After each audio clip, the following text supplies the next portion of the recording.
Welcome to the first installment of Extra Seconds, starting today with Marge vs. the Monorail. These are going to be slightly more informal extensions of my 60-second Simpsons reviews. So anyway, Marge vs. the Monorail. After doing the recent Simpsons Showdown, I really wanted a palate cleanser episode. Editing that thing kind of bummed me out after a while.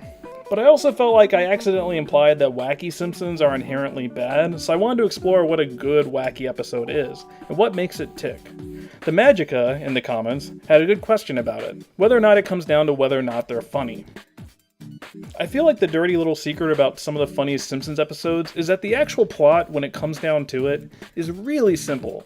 Marge vs. the Monorail, for example, is an episode about building a public transit system. Last Exit to Springfield is about a labor strike. Homer at the Bat is about a dumb softball game. I think what Marge vs. the Monorail does is keep the story really simple and clean, but just execute it in the most ridiculous and silly way possible. Like having a big song during the town hall meeting, or showing off the potholes with that great popcorn joke. And then you have Leonard Nimoy show up and beam himself up at the end of it. The difference between this joke and something like the Jockey Elves and Saddle Sore is that the unbelievable and crazy aspects start becoming plot important. Whether or not that's truly a bad thing is a matter of taste, I guess, so I can't really fault you if you just prefer wackier plots. I've just never felt like they're a great fit for The Simpsons, who have always had this obsessive need to keep a foot in reality. I feel like The Simpsons is at its best when presenting something boring and just riffing on it forever, like in Marge vs. the Monorail. I think there is a little bit of that, where the quality of the joke can kind of make me get over it. The whole thing with the anchor is pretty silly and unrealistic, but it leads to a lot of good jokes and isn't completely breaking the laws of gravity or anything. I don't know, there's just a fine line there. Maybe I'm being a hypocrite, I'm not sure. It's just, the more crazy a plot element is, the funnier it has to be to get a pass. Actually, that sounds like a math equation or something. I had another comment about the plot from Useless1997, disagreeing with me, saying nothing happens in the episode. This is a good point, and I admit that saying nothing actually happens in it is a bit of an oversimplification, but it just struck me after watching those last two episodes how much sitting around and waiting is done in Marge vs. the Monorail. They're just kind of building the monorail in the background the whole time, and we don't see a ton of that either. Nothing about the procedural problems that come up, just a Barney joke or whatever. It's all just a bunch of random joke scenes that kind of connect together. Stuff obviously does happen, like Homer becoming a conductor and Marge investigating Mr. Landley, but nothing is super detailed. Like, we only see one classroom scene, and the Marge stuff reveals something that was already kind of implied. There isn't really a rush to get anywhere in the plot, it's just content to sit around and tell jokes until the monorail is finished. It's not an episode like Sideshow Bob Roberts, where people are constantly doing research and having secret meetings and stuff. Marge vs. the Monorail, by comparison, is super laid back. It's kind of funny how quick the Mr. Burns opener is wrapped up now that I think about it. I guess I'm used to the more modern episodes where they kind of stretch out this opening mini-story. In Marge vs. the Monorail, they rush really fast in getting the town their money.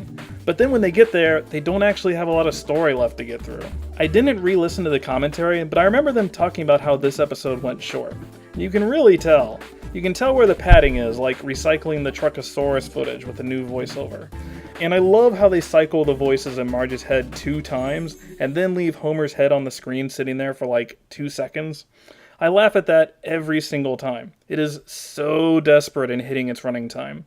Even the weird production meta stuff in this episode cracks me up. I was surprised to hear that Yardley Smith hates this episode. I wonder what's up with that. It makes me think about all those super old reviews from alt.tv.simpsons that are compiled in the Simpsons archive. If you've never seen them, you should check them out. People got so grumpy about crazy stuff that happened on the show back then, but then the show got way crazier and crazier as things went on. It makes me reflect a little bit whether I'm being just a horrible grump now, and whether or not there is a line that should be crossed. I think people in general are just really affected by their starting point with a TV show, and it really shapes what you think a show should be. A few random things. I love the Monorail song. It's probably a top 10 Simpsons song, to be honest. Although I did forget how short it was. Not a bad thing, just surprised when I rewatched it. The Mr. Snrub joke is amazing. I love Mr. Burns when trying out a crazy scheme. At least the guy tries, right? That file photo of Homer gets me every single time. I love that wide-eyed vacant expression. I talked about this in the review, but Phil Hartman is just so amazing. Really makes you miss that guy. The ending with Lyle Landley doesn't really make a lot of sense and implies a lot of weird conspiratorial stuff happening in the background. And don't worry, by the way, I'm not doing a Simpsons mystery episode on how this works. But it's great how they're just all ready to get him right when he lands. Seat number and everything. I mentioned the popcorn joke earlier, but I love the wise guy's whoa when he falls in. I also noticed for the first time, and please tell me if I'm just being incredibly stupid and dense, but I had never noticed how the episode sets up how bad the roads are, and then they keep highlighting it throughout the episode. Is the ending with the anchor tearing the roads up and everything supposed to tie back in with that idea? I feel like it probably is, but I had honestly never thought about how they inadvertently ruin their roads even further.